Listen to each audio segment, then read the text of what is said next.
This is the town council public hearing, Tuesday, December 15th, 2021. You can join by Zoom. There is a link on our website. The meeting ID is 842-1004-6647, passcode 532384. We are here tonight to consider and hear public comment upon and take action on a proposal to sell 2 condominium units at 220 Elm Street here in New Canaan. And we've got a couple folks to present. We've got Mr. Don Corbo here tonight, and we have Kevin Moynihan, our first selectman. So I'll ask, yeah, why don't you come up to the, and then obviously online, we've got some folks joining us as well. So welcome. Thanks for coming out. Are we picking up camera at the podium at all yet? Because I know last night they were. If you have set up another iPad there, we just haven't been doing that because it's covered. Okay. Yeah, Alright. so at least we can see these. Is that part of that technology upgrade? Yeah. Yes. All right, so you have the floor. Okay, good evening. And as we announced several weeks ago, the town has agreed with Bankwell Financial Corporation to buy their 220 Elm Street building and extinguish the ground lease, which is in effect since 2001, for a price of $6.1 million. With the town intends to file a declaration of condominium and create a condominium associate corporation. The town will be the declarant, and the common interest community will consist of 3 units. First floor being the Board of Education and common elements, and the upstairs will have 2 units consisting of, well, first of all, I should say the town's ownership, which will be used by the Board of Education, totals 8,020 square feet. It's the entire ground floor plus a conference room on the 2nd floor. It will be occupied for the Board of Ed for their administrative offices and their launch and alternative education programs. And then upstairs, Unit B and Unit C, which are currently, excuse me.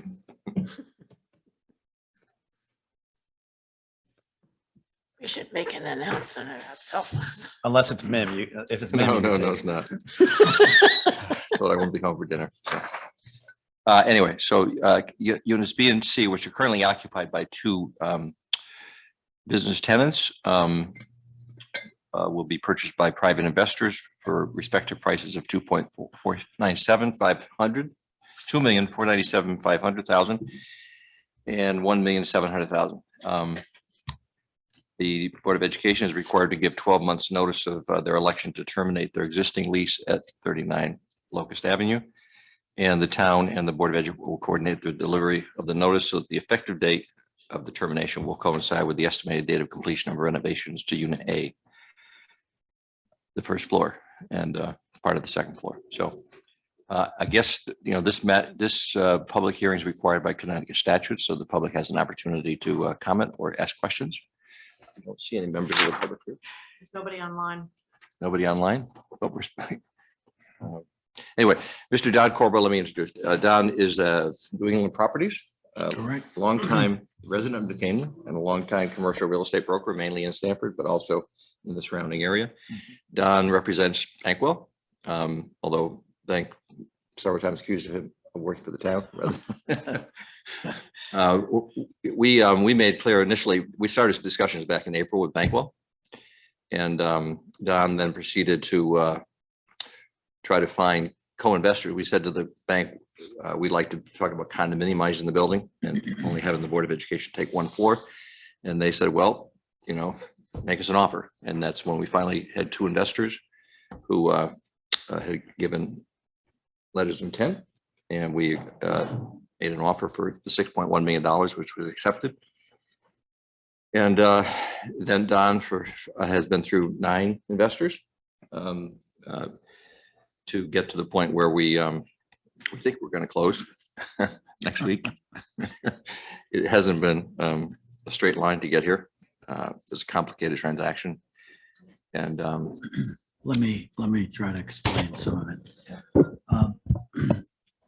When the town obviously wanted to buy the building to move the Board of Education. That was the driving factor.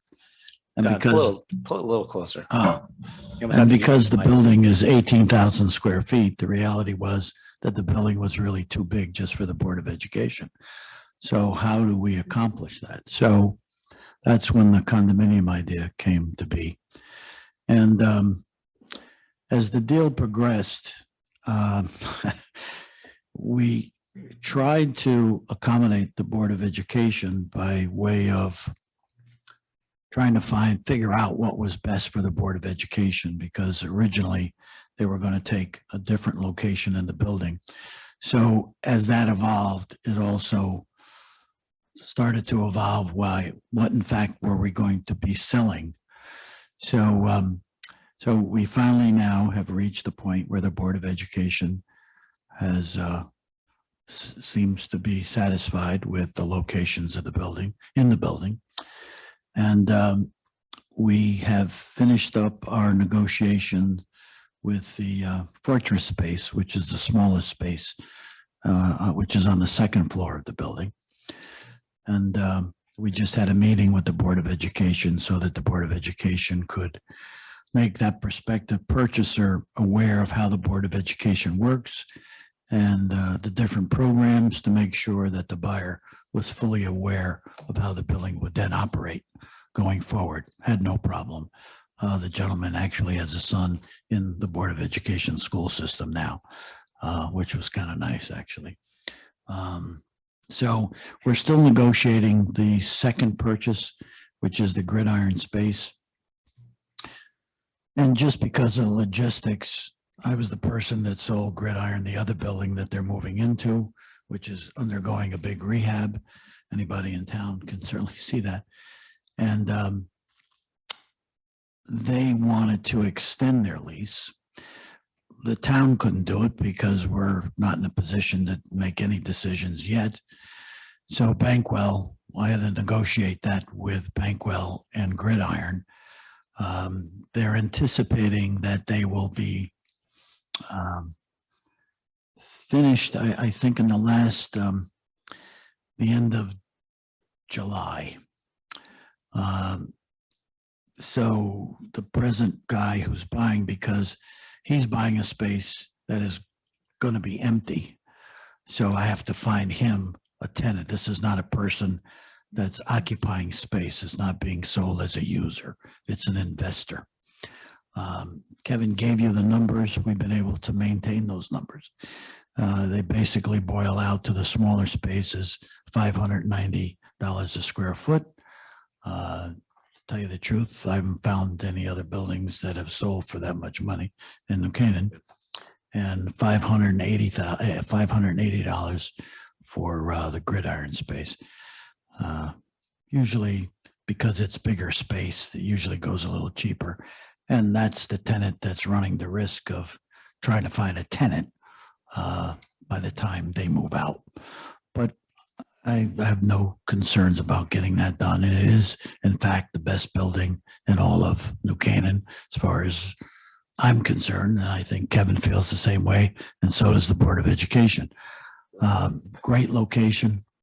Couldn't be in a better spot. The fact that the train station is behind it, I think we'll finish up the last negotiation, because there was a lot of paperwork. You know, we had to provide environmentals, we had to do building study, we had to create the condo docs. So it's not just making it a condo. It's a big production. We do have one member of the public, Steve. Dan England would like to speak.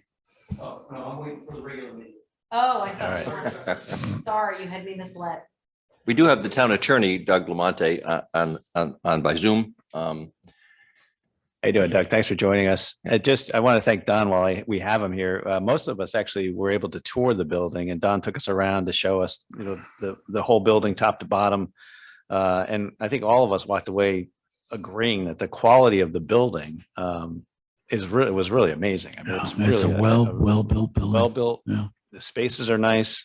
You know, Brian and Katrina were here earlier, and I think they're in agreement. They were there during the tour, and it really is a great location and a great building and Kevin and I have become very close over this. that's what a few times. So That's an understatement. So while we have Doug on the line and we'll open the floor here to questions for the council. So does anybody have questions for any of these folks? While we have them? You're going to actually do this in your meeting. Yes, as we far will as- too. Yeah. This is mainly to hear from the public, but Yeah. if you want to ask any questions, I guess you can do it now. We're down here. Yeah. So what's the transition plan? You say the Board of Ed can't get in there until a year. Mhm. So when does construction begin for outfitting and? Keep in mind, the current first floor space that the Board of Education is taking is Bankwell space. It's empty. They moved to. Oh, it's already empty. It's already empty. So Yeah. that's We're space. actually meeting with an architect tomorrow for the Board of Education to go through the building for the board to kind of decide what they want to do with the space for themselves. So there won't be an interim period where it gets rented out or whatever. It just will take the year to make it right. Mhm. Part of that is production. Yeah, so Gridiron currently has the top floor. Not all, they have 2/3 of the top floor and 1/3 about of the first floor. They're going to be in the first floor space until July 31st. And so we've allocated the $800,000 out of the total authorization the Board of Finance provided to buy. The town's portion of the purchase is less than $2 million. But the $800,000 to renovate has been approved by the Board of Finance. So the Board of Ed may get underway on the renovations for the first floor. Not extensive. The Gridiron space will require more, and the other portion of the Bankwell space on the first floor will require more renovation to make it useful for the launch program and the alternative program. The way it works out now, which kind of is good for the investors side of it, is that they're totally segregated. The Board of Education is basically all on the first floor. They do have a small conference room, which used to belong to Gridiron, but the access to it is from an internal staircase. So any of the children that come in and out of the building, really, there's no reason for them to go to the second floor because the Board of Education isn't up there. So worrying about crossover with children in the building and disturbing the tenants on the second floor worked out really well. And that took us a long time to get all that squared away. So the bathrooms, last time bathrooms just be for the first floor, just for. Yeah, we're There's planning. bathrooms top and bottom. So this, They won't be shared.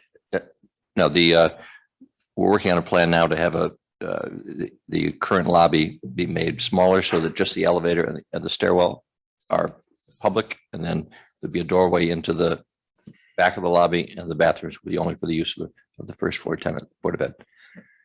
And the superintendent may also build another bathroom, for a disabled bathroom in the interior space for the launch program and the. Thanks. So, Is there- oh, go ahead. Oh, sorry. I was going to say, I thought I noticed buses there. Will buses be parking in the? Not buses, but the Suburbans. The configuration currently is 19 spaces on the top level. And there's one disabled space. We'll add a second disabled space. So there's always room for the Suburbans to come in and drop and pick. I thought like 2 So- weeks ago, I saw the yellow buses. The yellow buses use the lumberyard lot, like during the Turkey Bowl, they move all the Oh, buses. is that what that They move all the buses to the lumberyard lot, I yeah, thought so- that. Very observant. That's right. Who won the Turkey Bowl? Oh, yeah.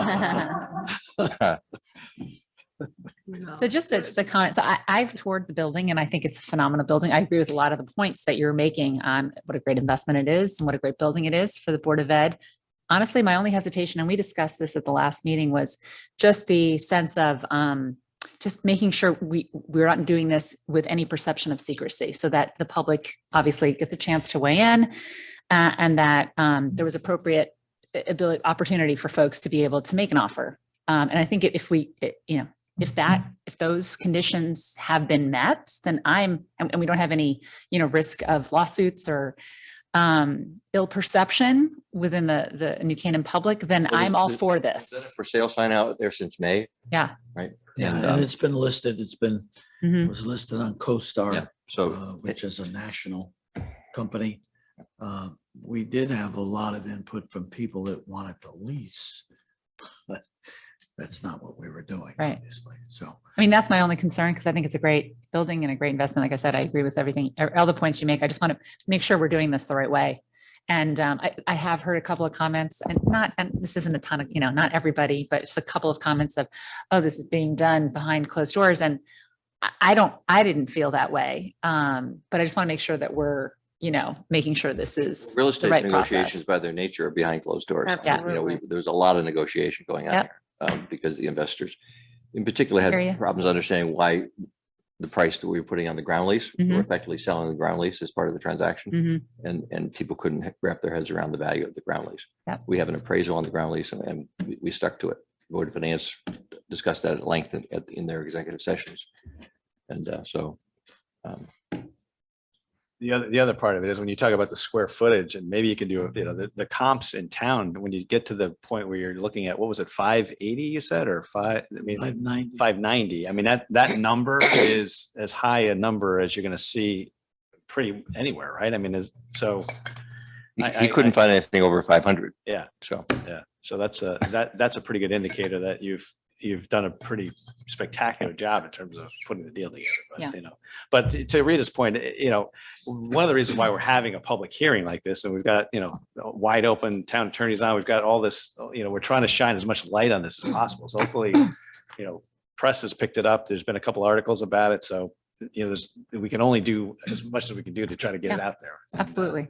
Does this public session satisfy the requirement, if there is a requirement, that the town notice the community that the town was selling these condo units? Right. Because that's, to me, is the Bankwell made clear That's they the wanted- nuance. It's not just there was a for sale sign on the Right. property. that was another part of the negotiation. Bankwell made clear they only wanted one buyer. They only wanted the town. They didn't want to get involved with any other parties. So, in order to do the deal, we said we'll buy it and immediately condominiumize it. We tried to convince the bank to take one or two of the units, but Yeah, don't get me wrong. I think it's a great deal and it should happen. I just, like, Rita said, I don't want someone coming around and saying, oh, well, who knew that the town was selling, buying this property and quickly selling out two of the condominium units. Well, we're Like, not we have selling the it. attorney on the line. Are you telling us that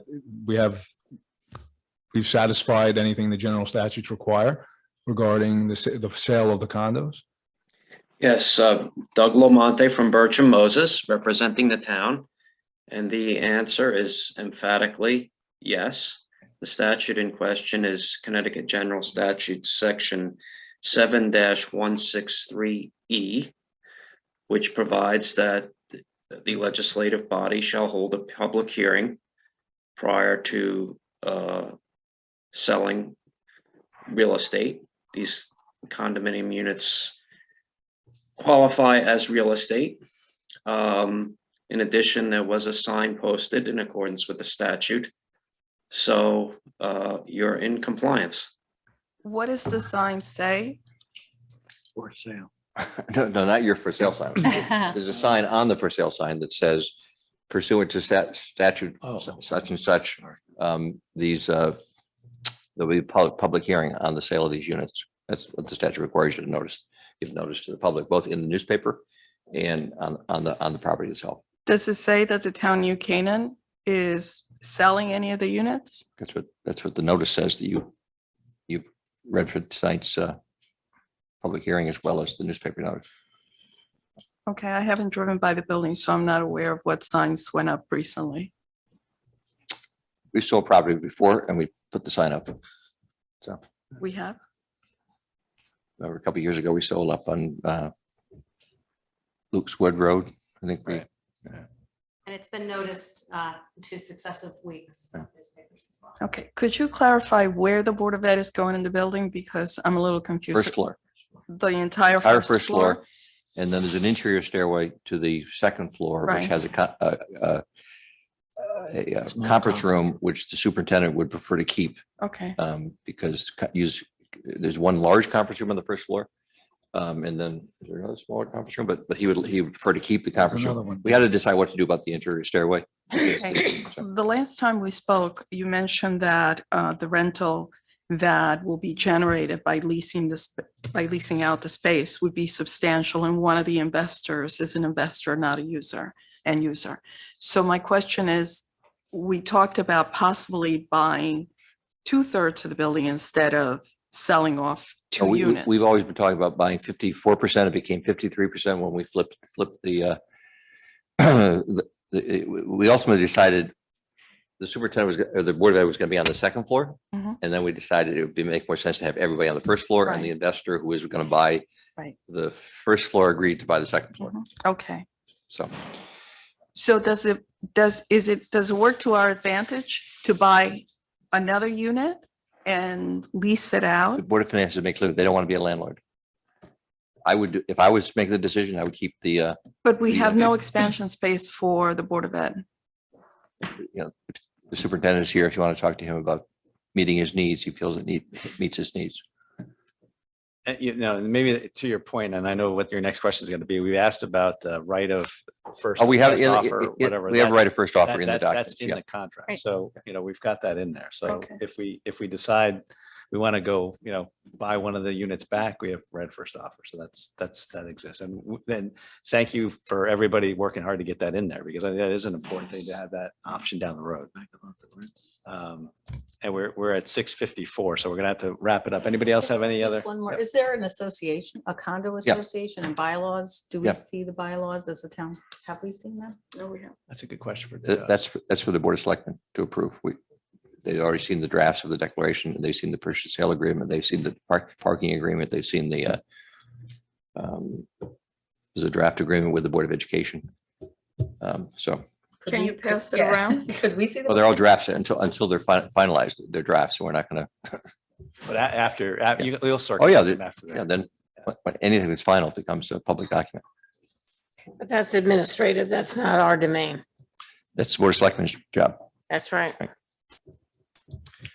Okay, so we'll have 5-minute break between now and any other questions before we? And no public comment, Tucker, there's nobody. So just one last call for public comment on 220 Elm Street before we close the hearing. Hearing no further, hearing is closed. We'll see you at 7. Thank you very much.